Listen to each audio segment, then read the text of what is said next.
पौधे गन्ने को जाड़े में काट लेते हैं, दिसंबर में काटते हैं, जिसमें उनकी पेड़ी का फुटाव नहीं होता। दूसरी सबसे बड़ी जो कमी है वो फर्टिलाइजर के नाम पे सिर्फ यूरिया डालना पसंद करते हैं। अगर इसी गन्ने को हम मकर संक्रांति के बाद काटें, पौधे गन्ने को, और फर्टिलाइजर के साथ उसको बैलेंस फर्टिलाइजर दें, जैसे हमें खाने की जरूरत होती है, हमें दाल रोटी चावल चाहिए, इसी तरह से गन्ने को भी नाइट्रोजन, फास्फोरस और पोटाश चाहिए। अगर हम बैलेंस खेती करना, बैलेंस फर्टिलाइजर देना शुरू करेंगे तो हमारी कहीं ना कहीं हमारी पैदावार में, पेड़ी की पैदावार में वृद्धि होगी। दूसरी चीज हम ये भी कहना चाहेंगे आप लोगों से, जो यूरिया आप लोग मानसून में डालते हैं, बरसात शुरू होने के बाद डालते हैं, इसको हमें बंद करवाना। बरसात में तो कुदरत आपके खेत में यूरिया बरसा रही है। जो नाइट्रोजन आप डाल रहे हैं, वायुमंडल में सबसे ज्यादा नाइट्रोजन है, वो नाइट्रेट फॉर्म में कन्वर्ट होकर आपके खेत में वैसे ही आ रही है, उसी टाइम आप यूरिया डालें।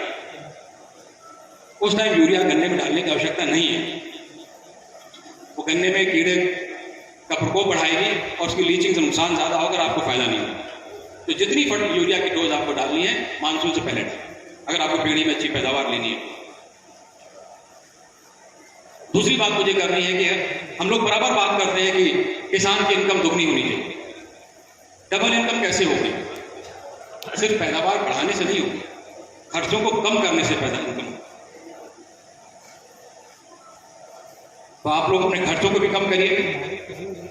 इसके साथ साथ तो मुझे एक बात आपसे और कहनी थी कि अगर संभव हो तो पेड़ी की वो फसलें, वो खेत जो मकर संक्रांति के बाद कट रहे हैं, उसमें आप दूसरी पेड़ी अवश्य करें। उत्तर प्रदेश में हमारी दूसरी पेड़ी नहीं होती, मध्य प्रदेश में 100% दूसरी पेड़ी होती, तो हमारे यहाँ क्यों नहीं हो सकती? तो कम से कम अगर हमारा टेम्परेचर अलाउ नहीं करता तो हम 15 जनवरी के बाद जो खेत हमारे कट रहे हैं उसमें दूसरी पेड़ी रखें। अगर ऐसा काम हम करेंगे तो कम से कम हमारे पास 50,000 रुपए प्रति हेक्टेयर प्रति ईयर हमारा खर्चा कम होगा। उसमें से 25,000 अपनी जेब में रख लीजिए, 25,000 रुपये ये खेत में लगा, इनकम भी बढ़ेगी और आपका फसल का उत्पादन बढ़ेगा।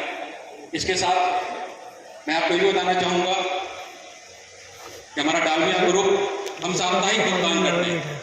सप्ताह में किसानों की एडवाइस हमारे यहाँ से जाती है।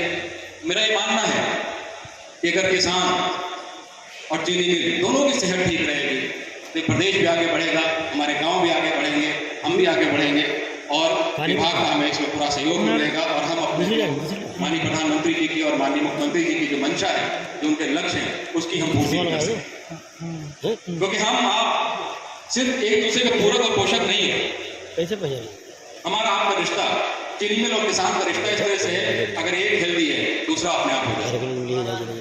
अभी मकसूद